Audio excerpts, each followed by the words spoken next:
Good morning student. Electric field यानी विद्युत क्षेत्र की अपन कैलकुलेशन कर रहे हैं। दो कैलकुलेशन अपन कर चुके हैं। अक्ष पर विद्युत क्षेत्र KQ/R², आवेश का परिमाण पॉजिटिव है तो भी पॉजिटिव, नेगेटिव है तो भी पॉजिटिव, और आवेश से बिंदु की दूरी। के लिख दिया, अब आप समझ जाओगे के का मतलब 1/4π। एक अपन द्विध्रुव की अक्ष पर, द्विध्रुव की अक्ष पर अपन ने कितना किया है 2kP/R³।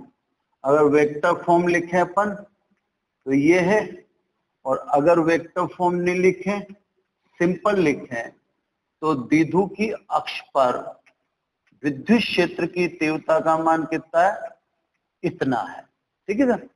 तो बिंदु आवेश के कारण विद्युत क्षेत्र निकाल चुके, द्विध्रुव के कारण विद्युत क्षेत्र निकाल चुके एक पोर्शन यानी एक्सिस पर। अभी इक्वेटोरियल यानी निरक्ष पर विद्युत क्षेत्र की तीव्रता निकालना बाकी है ना? तो सब नेक्स्ट अब अपन करते हैं बी निरक्ष पर यानी एट द इक्वेटोरियल। ठीक है ना। अब अपन निरक्ष पर विद्युत क्षेत्र की तीव्रता निकाले। बिल्कुल सिंपल तरीका, सिंपल वे में। देखिए ये तो बना दिया मैंने डाइपोल। डाइपोल में ये ए ये बी, डिस्टेंस हमेशा कहां से लेते हैं, मिडिल पॉइंट से। क्लियर। इधर रख देता हूं मैं -q और इधर रख देता हूं मैं +q। बिल्कुल है ना।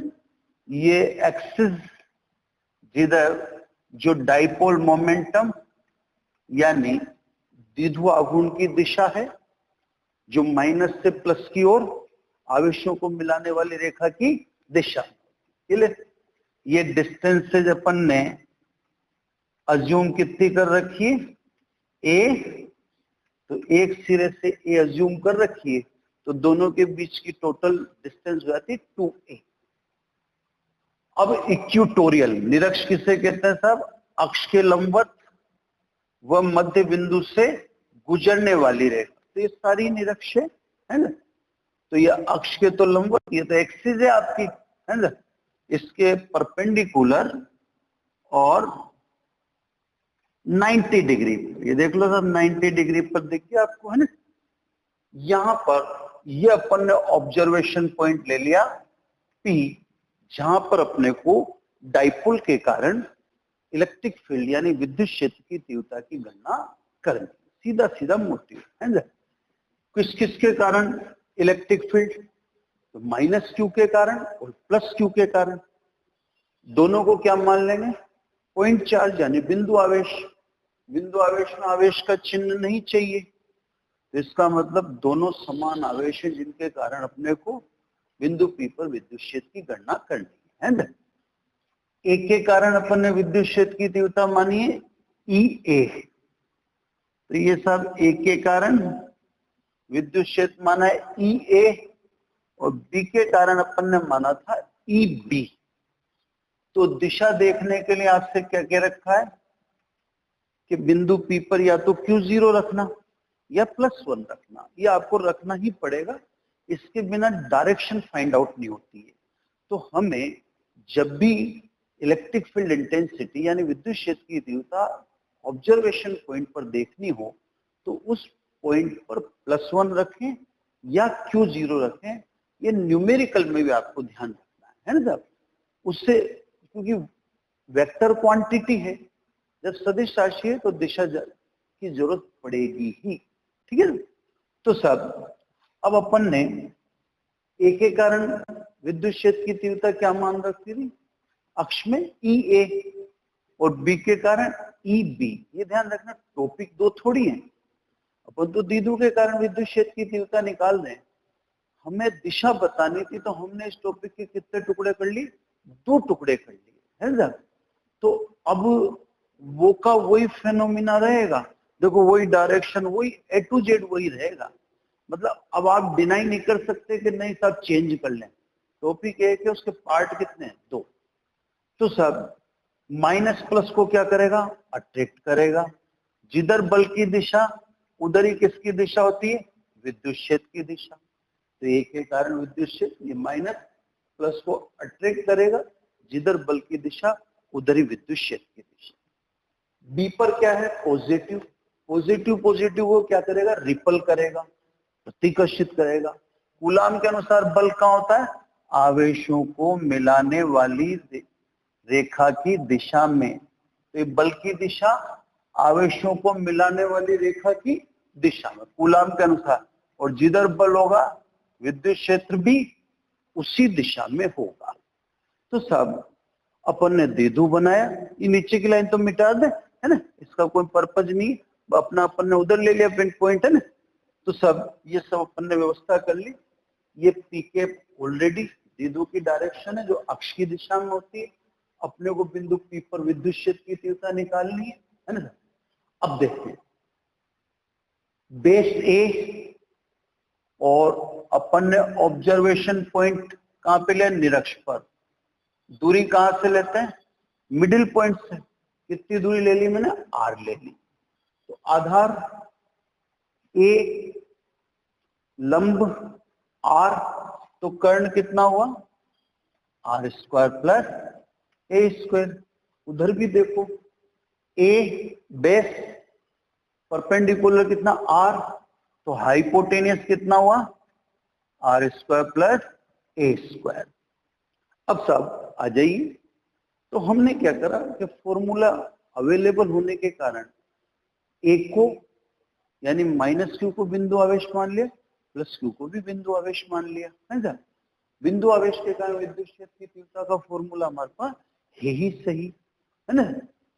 अब ये फॉर्मूला कहता है जिसके कारण विद्युत क्षेत्र उसका परिमाण, तो माइनस क्यू के कारण प्लस क्यू के कारण, माइनस क्यू का परिमाण भी क्यू और प्लस क्यू का परिमाण भी क्यू, आवेश का परिमाण समान है। फिर ये फॉर्मूला कहता है तथा बिंदु की किससे दूरी लो? आवेश से। अब आवेश से बिंदु की दूरी, प्रेक्षण बिंदु कौन है? पी। तो आवेश से बिंदु पी की दूरी कितनी है? Root R square plus A square. यहां भी देखे तो आवेश से बिंदु पी की दूरी कितनी है? Root R square plus A square. यानी कहने का मतलब बिंदु पी पर विद्युत क्षेत्र दोनों के कारण ही क्या होगा? समान होगा। तो सब यहां लिख दे, आवेश का परिमाण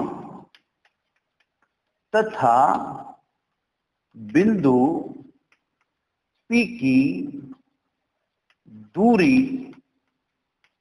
समान है, इसलिए ए के कारण विद्युत क्षेत्र बिंदु पी पर, वह बी के कारण विद्युत क्षेत्र बिंदु पी पर परिमाण में समान होगा। यहां पर मैंने मैग्नीट्यूड ऑफ ए या modulus of A is equal to modulus of B लिखा है। यानी मैं साफ कहना चाह रहा हूं कि ए और बी दोनों पर आवेश का मान समान है, दोनों से पी की दूरी भी समान है, इससे दोनों के कारण विद्युत क्षेत्र की तीव्रता भी क्या होगी? समान होगी। लेकिन दिशा भिन्न भिन्न है ना। तो अगर लिखने के तरीके हैं सब, अगर मैं लिखता ई ए बराबर ई बी, तो आप समझ जाते कि मान भी समान है और दिशा भी। लेकिन मैंने क्या लिख दिया? ऐसे लिख दिया।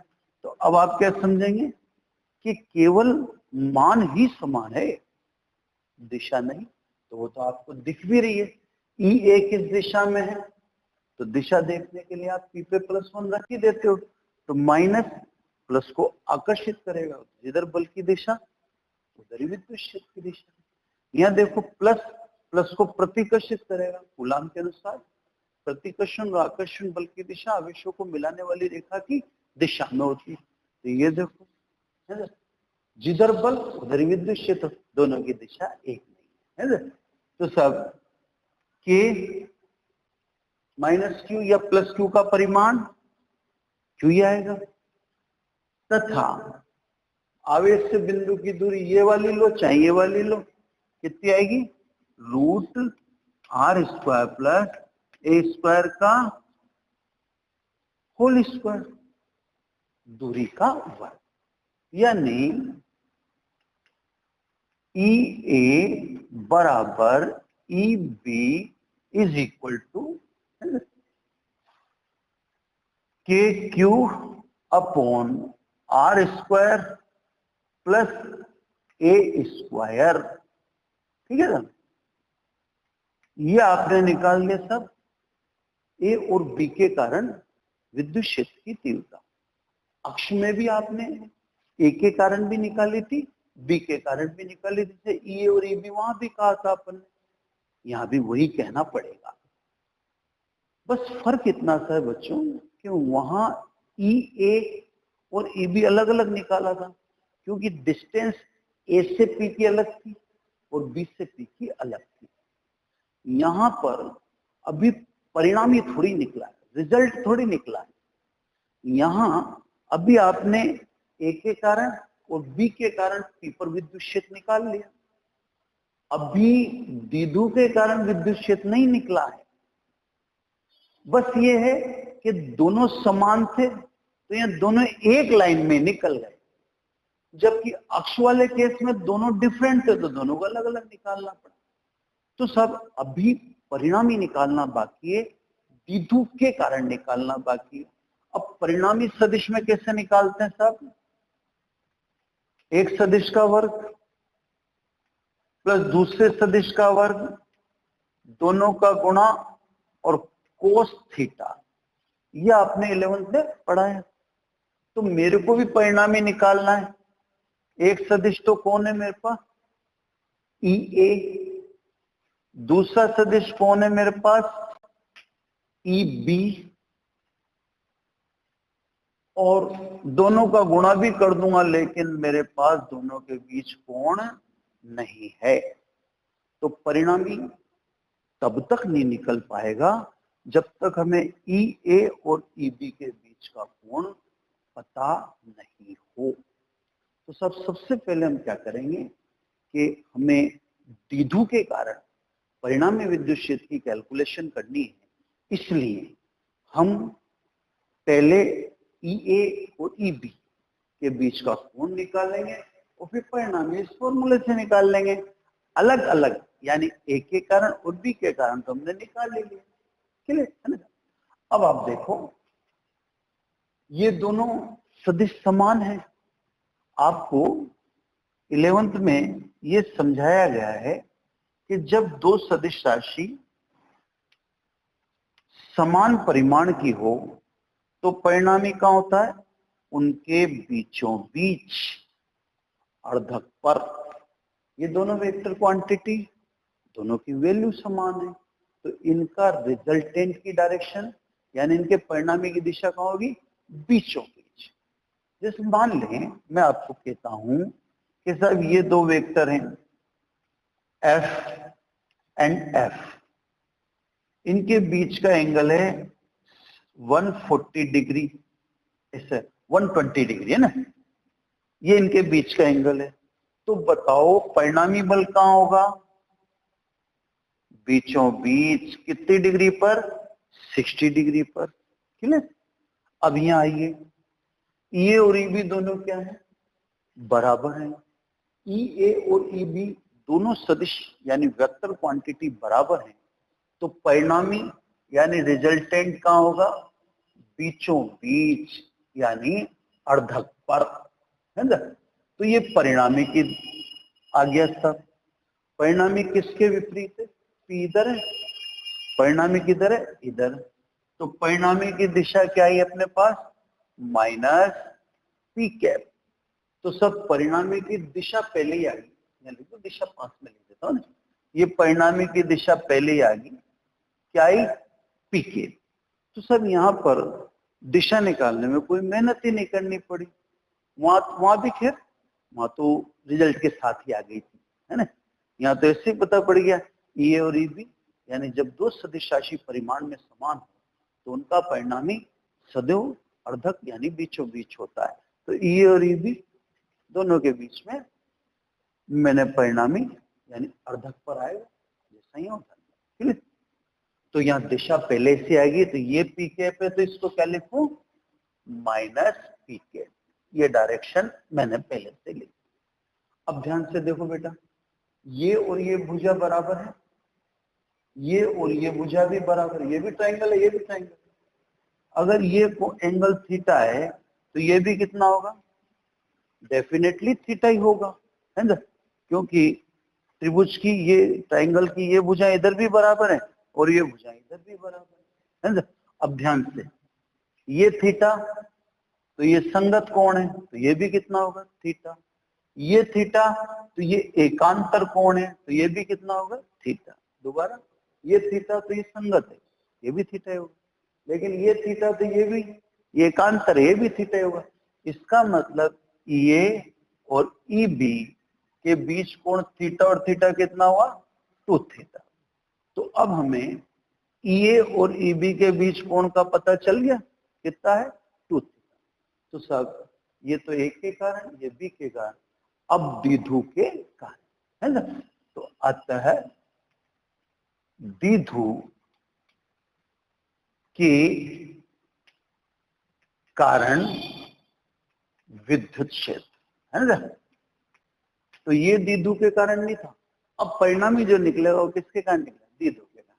तो सब ई बराबर रूट ए स्क्वायर, टी की जगह रख दिया, plus E B square plus E A E B, और दोनों के बीच एंगल 2 थीटा, ये दोनों के बीच एंगल 2 थीटा। अब क्योंकि ई और ई बी दोनों क्या है, बराबर है, ई ए और ई बी दोनों बराबर हैं, तो देखो ये और ये भी ये है, क्योंकि ई ए और बी बराबर है, तो कितना लिख दूं, 2 ए स्क्वायर।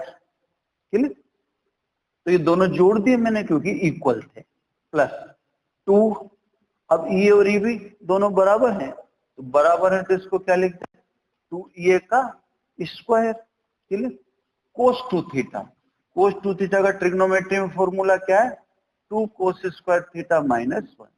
तो यहाँ पर ट्रिग्नोमेट्री लगा दी अपन ने और कोस 2 थीटा को खोल दिया, 2 कोस स्क्वायर थीटा माइनस 1, यानी E is equal to 2 square. Clear.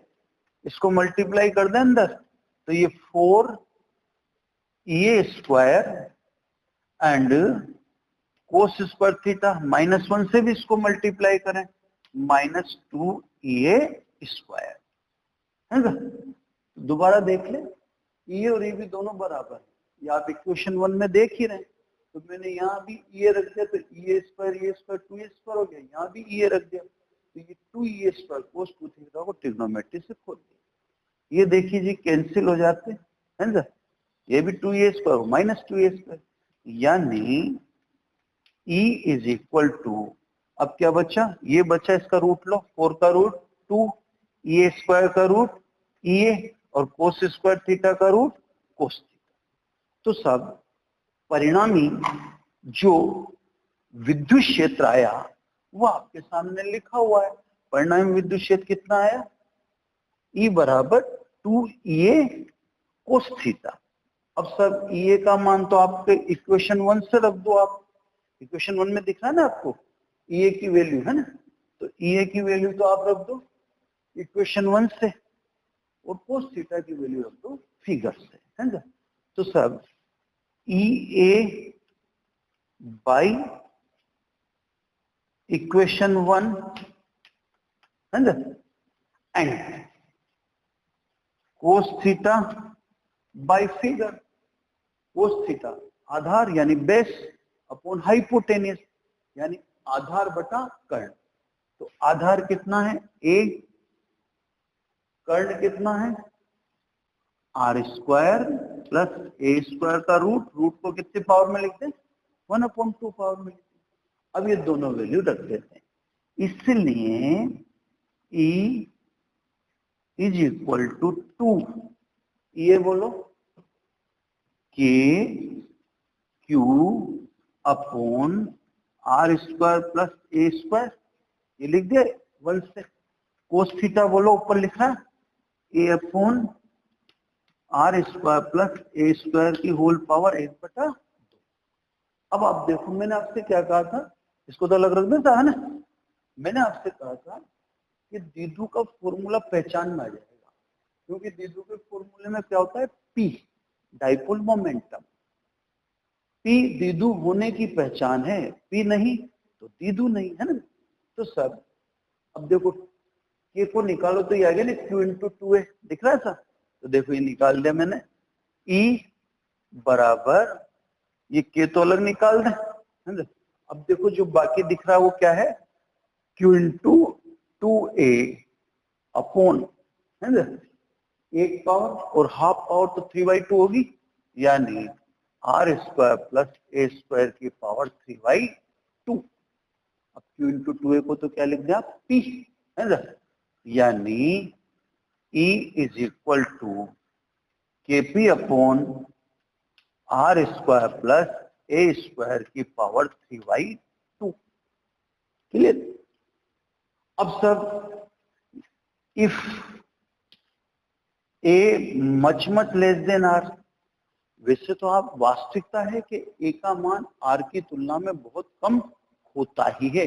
अगर आप ध्यान दें तो मैंने डेफिनेशन में क्या बोला था, दीदू किससे कहते हैं, परिमाण में समान लेकिन विपरीत प्रकृति के दो आवेश अति अल्प निकट स्थित हो, तो ऐसे युग्म समायोजन को यानी जोड़े को यानी पेयर को विद्युत दीदू कहते हैं। तो अगर HCl में देखें तो H और Cl के बीच की दूरी कितनी होगी, 1/8 एंगस्ट्रॉम होगी। अब एंगस्ट्रॉम आप सोच सकते हैं कितना कम मान है, क्लियर। तो sir A much less than R square, then a square approximately equal to 0 in comparison with r square। तो r स्क्वायर के कंपैरिजन में a स्क्वायर को क्या कर दें, अवॉइड कर दें। इसलिए E इक्वेटोरियल यानी निरक्ष पर kp अपॉन ये खत्म, आर स्क्वायर की पावर 3/2, ये हो गया आर। तो ये निरक्ष पर विद्युत क्षेत्र की तीव्रता। अब आप कहेंगे वेक्टर फॉर्म में लिखो, यानी इसकी दिशा लिखो। तो दिशा अपने पास यहाँ पहले आ चुकी, दिशा अक्ष के विपरीत है, अक्ष पे तो इधर है। तो जैसे अगर आप अक्ष वाला फॉर्मूला देखें, ये जैसे इससे देखें आप अक्ष पर, सॉरी इसके ऊपर देखें, अगर अक्ष पर विद्युत क्षेत्र की तीव्रता देखें तो कितनी है, 2kp/r3, और दिशा किधर है, अक्ष की दिशा में। निरक्ष पर विद्युत क्षेत्र की दिशा अगर चित्र से देखें तो किधर है, अक्ष के विपरीत दिशा में। यहां पर आप चाहते तो यहीं से दिशा चालू कर देते, मैं आपको बता देता हूं। जैसे यहाँ पे लिख देते आप ये डायरेक्शन, लेकिन फिर ये आपको बार बार लिखना पड़ता, इतनी सभी स्टेप्स में लिखना पड़ता। इसलिए मैंने क्या करा कि इसमें डायरेक्शन तो इस वाले डायरेक्शन पहले पता पड़ गई थी अपने, तो मैंने डायरेक्शन को रोक दिया, क्योंकि डायरेक्शन एंड में लिख देंगे। तो आप इसको डायरेक्शन से चलाना चाहें चला लें, है ना, डायरेक्शन पे पाई, और नहीं तो एंड में लिख दें। देखो मैं लिखता हूँ, या अगर इसकी वेक्टर फॉर्म लिखूं मैं तो नीचे लिख दूं, या इसकी वेक्टर फॉर्म लिखें तो ई निरक्ष इज इक्वल टू kp/r3, है ना, और डायरेक्शन -p के, ठीक है। तो ये साम निरक्ष के कारण विद्युत क्षेत्र की तीव्रता अक्ष पर कितनी थी, 2kp/r3, निरक्ष पर कितनी है, kp/r3। अगर आप इन दोनों का कंपैरिजन करें तो आप देखेंगे अक्ष पर विद्युत क्षेत्र निरक्ष पर विद्युत क्षेत्र का कितना गुना है, 2 गुना है, क्योंकि अक्ष पर 2kp/r3 है, जबकि निरक्षपर Kp/r³ है ना। लेकिन एक बात ध्यान रखना, अक्ष पर विद्युत क्षेत्र की दिशा किधर होती है? अक्ष की दिशा में। और निरक्ष पर विद्युत क्षेत्र की दिशा किधर होती है? अक्ष के विपरीत दिशा में। यानी दिशाएं दोनों की अलग हैं। तो सब मैं आपको उसको कंटिन्यू करके बताऊं। अगर मान लो आपको सिद्ध वगैरह करना पड़े तो जैसे उसके आगे देखें, इसके आगे ना, तो सब इसका कंपैरिजन किससे कर दें? इससे कर दें। देखना ध्यान से, है ना। तो सब क्योंकि अक्ष तो लिख ही रखा है अपन, है ना, तो सब इसलिए लिख देता हूं डायरेक्ट। इसलिए अक्ष पर विद्युत क्षेत्र निरक्ष पर विद्युत क्षेत्र का कितना गुना है? 2 गुना है मान में। लेकिन ध्यान रखना मान में, तो ध्यान रखना मान में, इसमें क्या लगाना पड़ेगा? मोटर। तो अक्ष पर विद्युत क्षेत्र निरक्ष पर विद्युत क्षेत्र का 2 गुना है, लेकिन दिशा दोनों की विपरीत होती है। तो ये सब आपके क्या नाम से अक्ष का अपन ने पहले निकाल लिया था। इसमें कोई खास बात नहीं, बस आपको ये ध्यान रखना था कि ये और ये भी पहले से आपने अज्यूम कर ही रखे। डायरेक्शन जानने के लिए ऑब्जर्वेशन पॉइंट पे न्यूमेरिकल में भी आप +1 रखना। जब भी इलेक्ट्रिक फील्ड के आप न्यूमेरिकल भी करेंगे तो ऑब्जर्वेशन पॉइंट पर +1 रखने से आपको कंफर्ट हो जाएगा, क्योंकि वेक्टर क्वांटिटी निरक्ष पर वही r दूरी पर ले लिया, अक्ष पे भी r दूरी पर ले, दूरी हमेशा मध्य बिंदु से ही लेते। इसके कारण निकाला प्लस माइनस अट्रैक्ट होगा, जिधर बल उधर ही विद्युत क्षेत्र, ये प्लस प्लस रिपल होंगे, जिधर बल उधर ही विद्युत क्षेत्र, दोनों सदिश बराबर है। तो परिणामी क्या होगा? अर्धक पर यानी बीचों बीच। ये समद्विबाहु त्रिभुज, ये समद्विबाहु यानी 2 भुजाएं बराबर, तो ये थीटा ये थीटा ये थीटा तो ये संगत है, और ये थीटा तो ये एकांतर है। तो थीटा थीटा के बीच में कोण या ई ए और ई बी के बीच एंगल कितना हो गया? 2 थीटा। 11 का सिंपल फॉर्मूला लगा दिया, है ना, कि सब द्विध्रुव के कारण। अब ये जैसे यहाँ तक ही इंपॉर्टेंट मान लो आप, इसके बाद तो फिर जो वैल्यूज पुट करनी हो तो करनी ही करनी। तो सब इस प्रकार हमने 2 विद्युत क्षेत्र कैलकुलेट कर लिए। एक तो द्विध्रुव के कारण कर लिया, सॉरी, एक तो बिंदु आवेश के कारण विद्युत क्षेत्र की तीव्रता की गणना कर ली, जो मैंने ऊपर लिख रखी है ना। उसके बाद हमने निरक्ष पर भी विद्युत क्षेत्र की गणना कर ली द्विध्रुव के कारण, जो मैंने यहाँ नीचे लिख दिया, आपके सामने दिख रही है। तो सब विद्युत क्षेत्र की तीव्रता की गणना इस तरह से करते जाना है। टॉपिक वाइज टॉपिक यही चलेगा ना, क्लियर। तो सब इस प्रकार से आपको जैसे कोई भी सिस्टम आएगा तो उस सिस्टम को इंट्रोड्यूस करना रहेगा। जैसे अपन ने द्विध्रुव को इंट्रोड्यूस किया था, फिर उसके बाद उसके कारण विद्युत क्षेत्र की तीव्रता निकालनी पड़ेगी, जैसे अपन ने अभी निकाली, है ना। ऐसे सिंपल तरीके से निकल जाती है। तो ये अपन 2 विद्युत। अब यहाँ पर बच्चों एक बात का ध्यान विशेष रूप से रखिएगा कि ये विद्युत क्षेत्र की तीव्रता के जो फॉर्मूले हैं, इनका आपको आइडिया रखना पड़ेगा। तो आप एक टेबल क्रिएट कर लेना, है ना, क्योंकि अगर ये फॉर्मूले याद नहीं रहे आपको तो न्यूमेरिकल वगैरह में फिर दिक्कत आएगी ना। तो ये फॉर्मूले का अनुमान रखना पड़ेगा। तो उसके लिए फिर हम एक टेबल क्रिएट कर लेंगे। तो आप एक टेबल पर भी वर्क करो, ताकि एक टेबल क्रिएट हो जाए तो आपके फॉर्मूले आपको याद रह सके, है ना। याद करना तो पड़ेगा ही।